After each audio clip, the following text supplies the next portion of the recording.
has to get up and preach against pants on women. Because in my family, I wear the pants in my family, thank God, both figuratively and literally.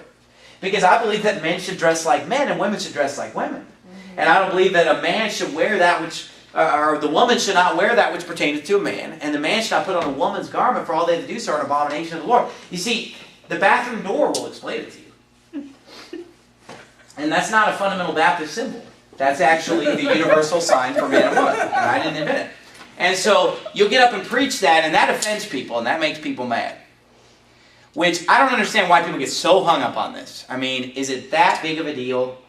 You live in Arizona, if you're a man, put on pants. If you're a woman, put on a skirt. I don't understand what's so hard about it. Why you just demand to wear pants as a woman. Or why you just demand to wear a skirt as a man. No, I'm just kidding. Why women just demand to butch their hair or whatever. Why not just be what God made you and just try to see how feminine you can be as a woman and how masculine you can be as a man. But you see, that kind of preaching offends. And I'm not going to preach a whole sermon on this subject, but today people are confused about the roles of men and women. Would you agree with that statement that people are a little bit confused about their gender today? I mean, would you say this, that there's probably never been a time in the world when there was more confusion about the genders? I mean, it's confusing. Yeah. Do you ever look at somebody and just get confused? Is this a man or is this a woman? Yeah. I was confused in the airport a couple days ago. I saw this thing, okay, this creature, or person. This person had pretty short hair, but really tight pants. I was thinking, are those the kind of pants that a man would wear? What?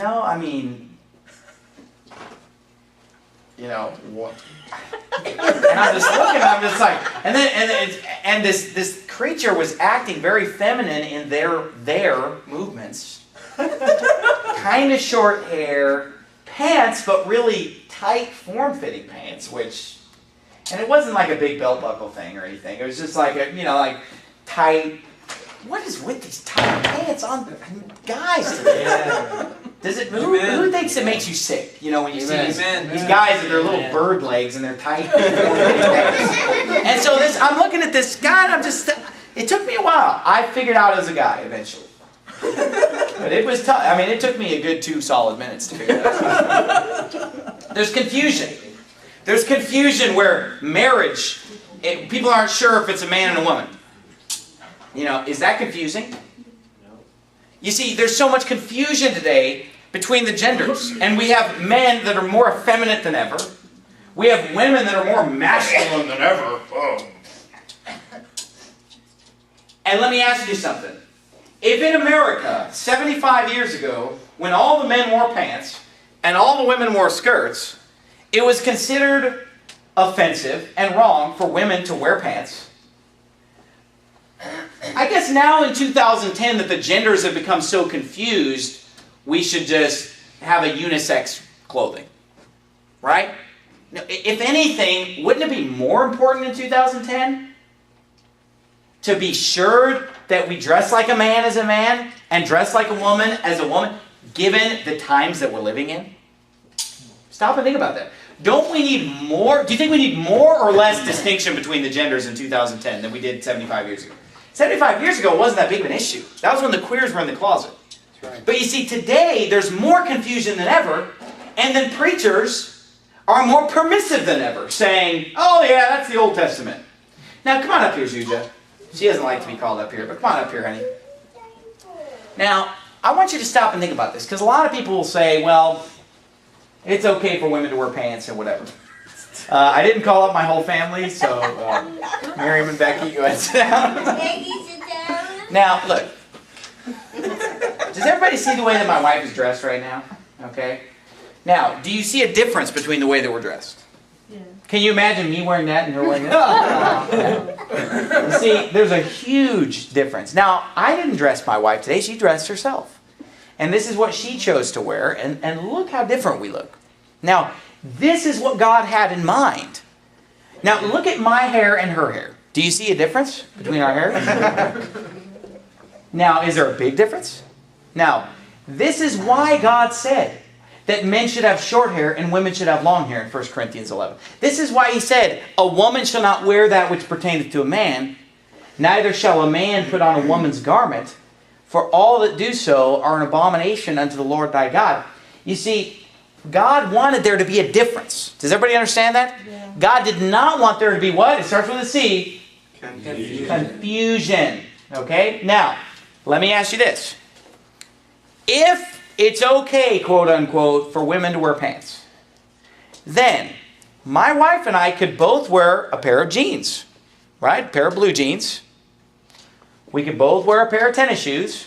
Juja, do you have a pair of tennis shoes? So do I. So we could both put on a pair of tennis shoes. We could both put on a pair of jeans. Okay? We could both put on a hooded sweatshirt. Does anybody object to women or men wearing hooded sweatshirts? I've never met anybody that did. Come on now. Okay? And then let me explain something to you. Did you know that we would be dressed identical? Think about this now. If we're both wearing blue jeans, and we're both wearing a hooded sweatshirt, and we're both wearing tennis shoes, would we be dressed identical? Yep. Okay, now wait, is that what God intended? No. God said men's clothing, women's clothing. God did not intend us to have the same clothing. He wanted there to be a difference. Now what about this? What if God told us exactly where the line was? Because people say, well, long hair, short hair, that's just an arbitrary, what's long? What's short? What does the word is mean? Okay? What does it mean? Well, okay, let's say God gave us an exact length, and he said, okay, this is short, like this long right here, 5 inches. Okay? 5 inches. Everything under 5 inches is short hair. Everything over 5 inches is long hair.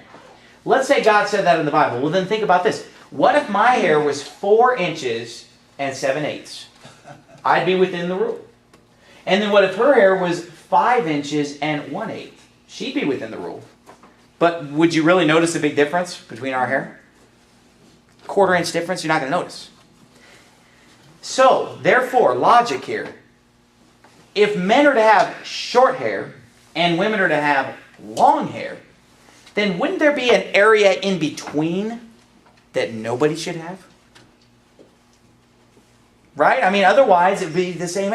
Or what about clothing? Same thing.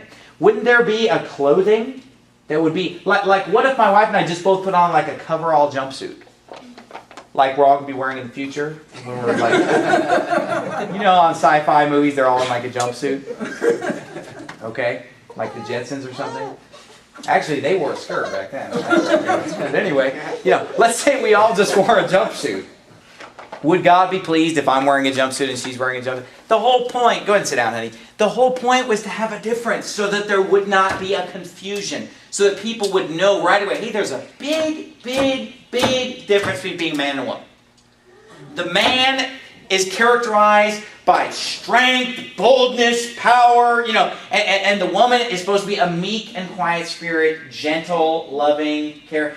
There's just different attributes of a man and a woman. You guys that are of dating age, you're not looking for a manly woman. You're looking for a feminine woman. Is that right? If it's not right, then what's wrong with you? I come to church here. You're looking for a feminine woman. And a godly, righteous girl is looking for a masculine man. She doesn't want a girly man. She doesn't want a queer little sissy. She's looking for a man who's a real man. That's right. And so, here's the thing. God wants a difference, and therefore, if pants are permissible for women, then what is the difference between the way men and women should dress? What is the difference? You see what I'm saying? There would be no difference. Because if everybody's wearing pants, then we're all dressed the same. You see, and this is what pastors do, because they don't want to take that, they want to take that stand, but they don't want to take that stand. They preach against breeches on women. Well, most people don't know what breeches are. And therefore, it's a way for them to say a word that's not easy to be understood. See, women will get up and walk out when I preach like this. But basically, when you preach on breeches on women, Now, breeches is a Bible word. The Bible uses the word breeches and talks about men wearing breeches. But the problem is, breeches is not a word that's commonly used in our vernacular, and so we need to explain that. That's the whole purpose of preaching. Otherwise, I could just read the Bible, we could close it and go home. It's to explain it to you, to expound it to you. And so we've got to use words that are clear. Here's a really clear word, queer. Now that's clear. Does anybody not know what it means to be a queer? Everybody knows. If I use the word pants, everybody knows what the word pants. I mean,